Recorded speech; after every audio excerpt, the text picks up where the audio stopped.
In this video, we're going to take a look at how to use your graphing calculator to analyze features of a graph. So to get started, I want to create a new document and choose a graphing page and enter the formula of the function. I'm going to add a special feature here. The division key above it in red is a fraction template, and our function is going to be 2 raised to the x power, an exponential function in the numerator, and x in the denominator, followed by minus 2. So pressing enter, I can see the graph, and it gives me a lot of information. I can see a lot of what's going on. I want to highlight a few features and show you how to use the calculator to analyze those features. So firstly, I want to find what we call the zeros of the graph, which is another word for x-intercepts, or the axis intercepts. And so we can do that by going to the menu, pressing the menu key, and choosing Analyze Graph, and then 0. So 0, like I said a moment ago, is a special word for x-intercept. It's basically equivalent to x-intercept. So we only have one graph on the screen, so it asked me for a lower bound. It knows that I want to look at this blue graph. I can press enter, press the enter key to choose that, and then scroll across, and I can see it already highlights it in gray that one of my zeros is 1, 0. And let's see, if I keep going, it actually shifts to the other 0 as 2, 0. So I can see right there the 2 x-intercepts. One is x equals 1, the other is x equals 2. If I click a second time, it'll focus on one of the 2. So there we go, that's x-intercepts.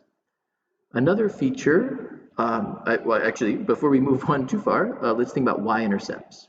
So this graph actually doesn't have a y-intercept, but to show you, because the x value can't equal 0, but to show you how you could find it, we could just try to find the value of the graph when x equals 0. So again, back to the menu key, and I can choose Analyze Graph, and this time, oh, actually, no, it's not here, hold on. Let's try to find it. Nope, it's not there either. Okay, so second approach, plan B. Let me go back. So I'm going to press escape to get out of the menus. When you kind of get lost in the menus, you can press escape to get backwards. I want to add a second page. So control and plus page. Control and the dock key will add a second page, and I want to add a calculator page. So our function, going back to the graph screen for just a second, our function is called f1. We can use function notation to find the value. If I type in f1 and then parenthesis, I want to find the value at 0. This will tell me what the y-intercept is, because the x value of 0, the 0 here in parentheses in function notation represents the input. The function value at 0 is the y-intercept. So if I press enter, I can see that it's undefined. And as we saw in the graph, that makes sense, right? We can't divide by 0, so I can't actually plug 0 in for x. And the graph has this, what we call a vertical asymptote at 0. So that's another feature. This is not one that we can analyze with the graph, but I can see that the graph has a vertical asymptote. Sorry, we can analyze it on the graph. We don't have a special tool for finding it. I can see that there's a vertical asymptote at 0, and there's also a horizontal asymptote at -2. The graph flattens out, and to try to confirm that, we could add a second function. If I go to Control and press, if I press Tab, let's see. It'll give me a chance to add a second function, and I want to add a second function at -2. There's a horizontal asymptote at -2. And so we can sort of see, and we could zoom out to try to see it more carefully, but I can sort of see that the blue graph and the red graph follow the same line because the blue graph flattens out and gets closer and closer to the y equals -2 horizontal line. So we've seen a horizontal asymptote just there. We can see that the x-axis serves as a vertical asymptote. And one last feature, I want to identify there's a minimum point on the blue graph here. And again, we can use the graphing tools to find that. So if I go back to menu and choose Analyze Graph, I want to identify the minimum value. This time I have two curves on the screen. So it's asking me, I can see in the lower left, it's asking me to identify which graph I want to analyze. So I'm going to click on the blue graph, and then again it asks for a lower bound. It's saying like, where do you want me to look for this minimum? So if I press enter and then drag the gray region, it will look for a minimum within that region.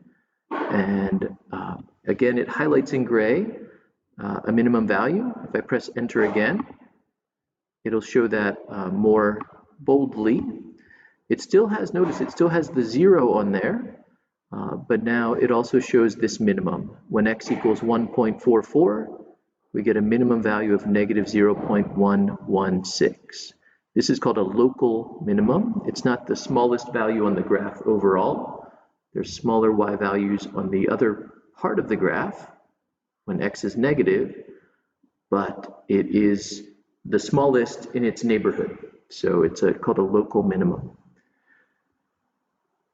So let me review finding the 0 just one more time. Let me review finding the 0. If I go back to menu, Analyze Graph, and choose 0. Again, now I have two graphs on the screen, so I need to choose the blue graph. And if I highlight to click to identify the lower bound, and click again after I get past that first 0, I want it to do this process a second time, because now we see on this graph, each of the zeros is nicely labeled. The minimum, the coordinates of the minimum are on the screen. We have a guideline that serves as the horizontal asymptote. The y-axis serves as the vertical asymptote. And this, what we see, is actually a pretty good example of what a sketch should look like if we were trying to sketch the important properties of this graph. Thanks for watching.